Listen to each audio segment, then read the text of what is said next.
Hi, I'm Christian Plasencia, and I'm here with Mr. Ross. He's accepted to be in our interview for Road Trip Nation. Thank you, Mr. Ross.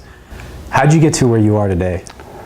Well, I was born in Tulsa, Oklahoma in 1975, and I was raised in a family with 6 kids, and my parents transferred several times with my dad's work growing up, and we settled in Kansas City in 1979, just before my 4th birthday.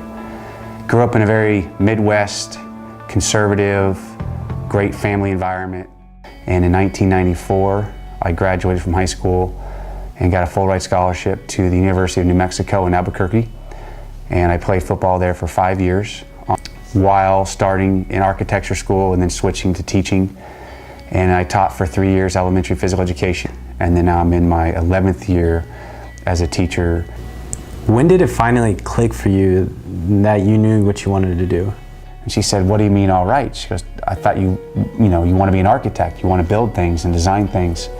She, like my parents, had reminded me that it's very important to love what you do for your job and what you do with your life.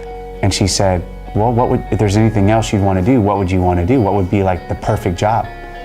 And of course I lit up and I got excited and I was like, "Well, I'd love to be like a teacher and a coach, like Coach Rampy or Coach Bacon and Mrs. Nixon, my math teacher." And she said, "Well, why don't you be a teacher?" And so I made that decision to switch from architecture to teaching. 2 years in New Mexico, my grandmother passed.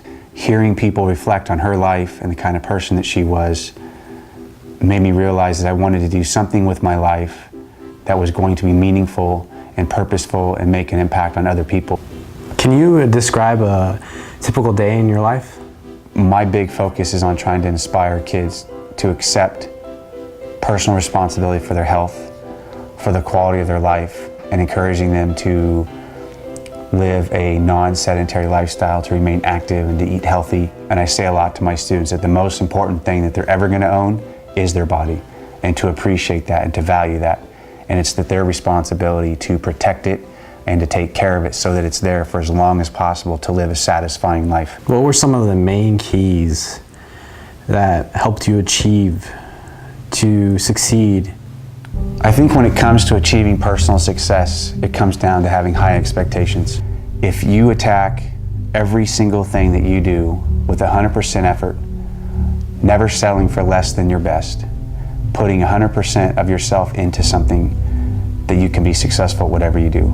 I have learned that when you have strong character and you live a life with integrity, I believe anyone can be successful whatever they choose to do. I notice a lot of college students, they have a problem kind of scheduling their personal life and their educational life and to where they want to be. How'd you create your own format for that?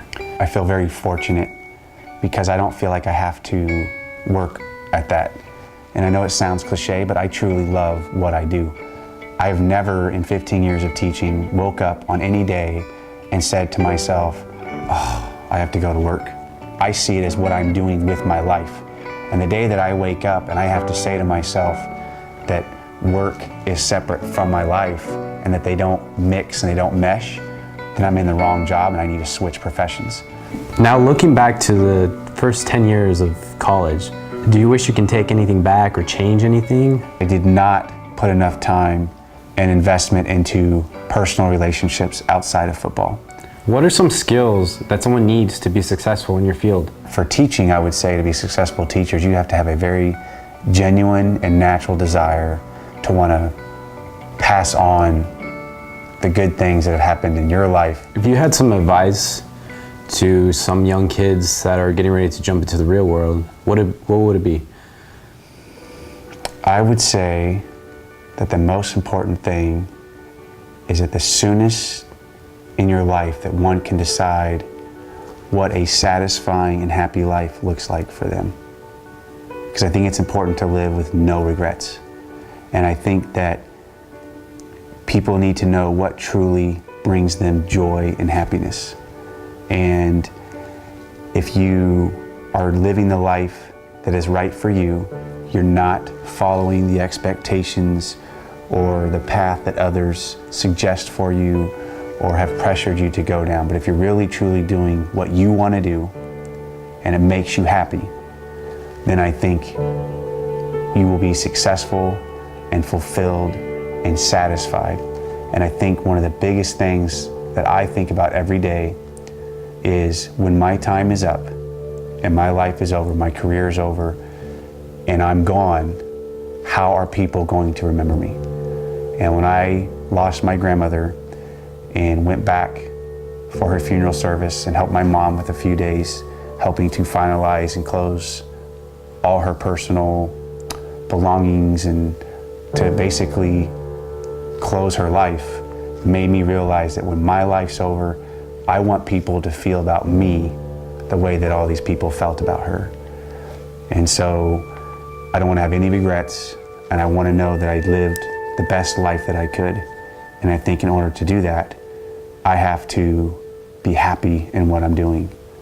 And knowing the sooner in your life what that is, then I think everything else falls into place, because it will seem natural and it will be fulfilling and meaningful, and you'll want to continue doing it.